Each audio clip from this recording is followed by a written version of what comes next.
Yo, what's up? It's your boy Shot by JB. Shot by JB on all social media platforms. That's Instagram, Twitter, Facebook, my website, shotbyjb.com. So go ahead and check that out. And if this is your first time onto the channel, please hit that subscribe button, like, comment, and subscribe. So that way I can start pumping out more content like this, right? In today's video, we're going to be talking about 7 mistakes that photographers usually do. So me as a photographer, I've been doing this for a long time. I've been doing this since 2009. Damn! It's 2021 right now, so I'm time stamping this video. So there's a lot of bumps in roads. So I'm gonna give you 7 mistakes that I ran into. So hopefully you don't gotta run into it and make you a better photographer and make you more efficient when it comes to this content creation, because we are in a content creation world. So let's get straight into it. I ended up writing these things down. So mistake number 1, you gotta make sure you know your equipment. Make sure you know your equipment.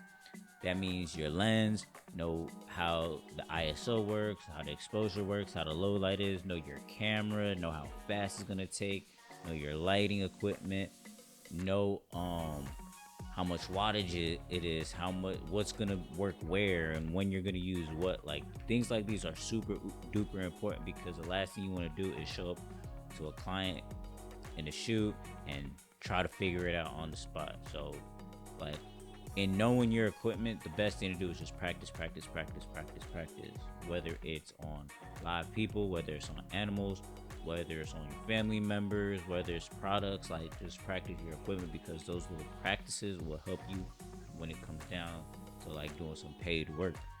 I know a common mistake that I made in the past was just, I was so excited to get a shoot at the beginning, and when I got there, I was trying to figure out shutter speed, and I was trying to figure out aperture, and I was trying to do all that on the spot while looking like I know what I'm doing in front of a client. But thankfully, like, a lot of people that I work with, they were really understanding and understood that I was just getting started, and like, they were willing to bear with me. But let's say it's a super duper important job and it can make and break your career, you want to obviously get some practice in from the beginning, and that's mistake number 1, which kind of leads into mistake number 2. Mistake number 2 is not discussing the terms of the shoot before shooting. A lot of time, us as photographers and creators, videographers, we get so into the content creation and so ready to shoot and create this dope idea that you and the client or the model just came out with, that you forget to discuss the terms before you even show up to the shoot. And when I say discuss terms, I mean how many edits, what's the price, where are we shooting, what looks are we shooting. Like, these are super duper important things that you want to discuss with your client, your model, the agency, whoever it is that's hiring you, or whoever it is that you're collabing with.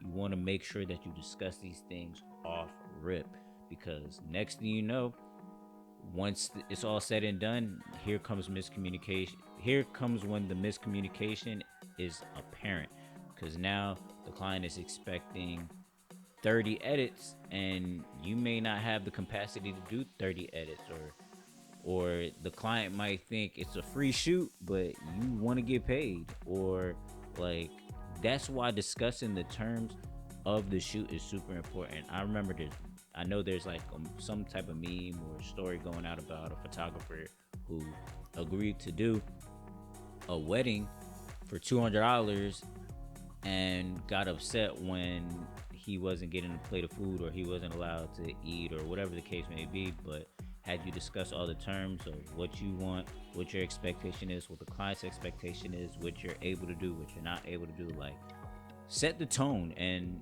don't be afraid to, because they're hiring you to do a job, and in order for you to do the best job, you need to have clear communication of what's going on, how it's being done, how many edits is going to be done, how long you're going to be at this place for, especially when it comes to event Like, you may think you're gonna be at an event doing a shoot for an hour. Next thing you know, 5 hours down the line, you're still there and you're only getting paid like a little bit of money, or you know what I'm saying? Like, you just want to eliminate all those factors from the beginning, and it's super important to get it in writing, so that way you have something to reference, whether it's an email, whether it's a text message. um, get it in writing. Best practice is to get a signed off signature on the job and what's expected. That will save you so much time and so much headaches at the end if you get everything cleared from the beginning. So step number 2 is discuss the terms of the project and the shoot. Super important, super important. Number 3, which really should be number 1, but really I'm kind of doing this all out of order, so don't mind the order, just mind the concept. Is I think it's super duper important to get a mentor or somebody that's already in the field and kind of went through the rope, or somebody that has some years. And I'm not talking about 6 months, I'm not talking about a year, I'm talking about somebody that's actually been doing photography, videography for about like 2, 3, 4, 5, 6 years, like a real vet in the game that could show you the rope and be a servant. Like, all you have to do is be a servant, be present, ask questions, help out on set, hold up a lighting. Like me personally, I've been somebody's assistant for years before I was even fully prepared to push out the content that I am pushing out now. And I'm super grateful for my mentor. Shout out Creative Concepts.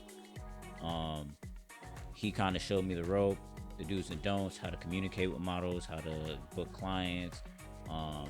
There's so many different tricks to the trade that a mentor will give you that you think you know, but you don't know, because obviously they've been there, done that. And also, getting a mentor is also a really great way of starting up your clientele, because most mentors, what they'll do, if they can't do a job, they'll send their assistant to do the job, or if it's a job that they don't want to do, they'll send the assistant. Or people get more comfortable with you because of the good word of the mentor or the reference of the mentor, so they'll be more inclined to work with you.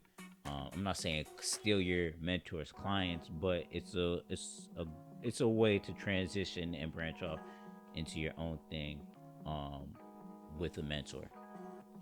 So I think getting a mentor is super duper important, and I think that leads me on to the next thing. Is not, or concept number 4, or mistake number 4 that people usually make, is accepting any job. Man, it's so tough not to accept any job, because you want, as a beginning photographer. I think that's my laundry. Ignore that noise. I probably should turn it off. Hold on, be right back. Sorry about that, guys.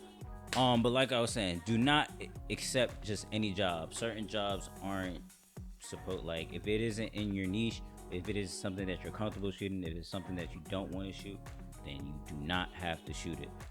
What a lot of times people or photographers and content creators get into, they fall into this wormhole of, man, I'm getting paid, so I'm gonna do it. Like, you don't have to do every job. Like, if it's not something you enjoy shooting, if it's not something you want to shoot, if it's not something that is your style, it's okay to reject those jobs and refer somebody that style it is. Maybe night shoots isn't your thing, but you have a buddy who specializes in night shoot. Refer that guy. Like, you don't have to accept it just because you're getting paid. Like, stick to your niche, stick to your shooting style, and that's what's gonna make people gravitate towards you. Like, me personally, I really love natural light shooting. Do I branch off into other things? Yes, I do, but natural light is my thing. So if it's a certain style and look that a client is looking for that I may not feel comfortable doing, or that's not really my thing, I will most definitely refer them to somebody that does that style that you're looking for. Because at the end of the day, you want your client to be happy, and you want to give them the best result and product possible. So being honest with them and not taking the job, or not just doing it for the money, one, that's going to keep you happy and make you enjoy what you're doing. Because if you're just doing it for the money, or if you're just doing it just to do it, you're gonna that love for what you're doing is gonna fade. So don't accept just any job. Like, be particular. Don't change your style just to fit somebody else's mold. Like, stick to your style. There's nothing wrong with it, and you'll be successful. Mistake number 5. Mistake number 5 is making your client comfortable. Most of the times when people hire you, one or two things is gonna happen. Either this is what they do, they're used to being in front of the camera, but they may not be used to you, or they're not used to being in front of the camera and they're not used to you. So one thing is going to be the same is, if this is the person's first time shooting with you, they're not going to feel as comfortable as if it's somebody that they know them, like, personally. So your job as a photographer, videographer, content creator is to make your client feel comfortable. Now, when I say comfortable, that's a big no-no. Is do not touch them without permission. Do not actually, that's a bonus tip. Do not touch your client without permission. That's a big red flag. Do not do that. Always ask before, even if it's a hair on their shoulder that you want to remove. Either let them know and before you touch them, or let them do it themselves, or have their friend or your assistant, like, just communicate. But making them feel comfortable, make some jokes, some light humor jokes, start to get to know the client, really personalize it, so that way they feel more comfortable and relaxed. And the more comfortable the client is, it will be apparent in the shoot. Like, they'll feel more comfortable posing, they'll smile more genuinely. Like, once you get them laughing and comfortable and show your personality and almost become a friend to them during the shoot, it will portray outside the shoot or in the edits or in the final results. So a lot of mistakes that one mistake that a lot of people do is that they just get so caught up in trying to compose and snap, and which is fine, but be conscious of the client, because sometimes they don't know if what they're doing is right. They don't know. They need confirmation, reassurance. Maybe they need some guidance. So making them feel comfortable during the shoot is super important. I can't stress it enough. And that is number 5. We're on 5, right? All right, so let's get to number 6.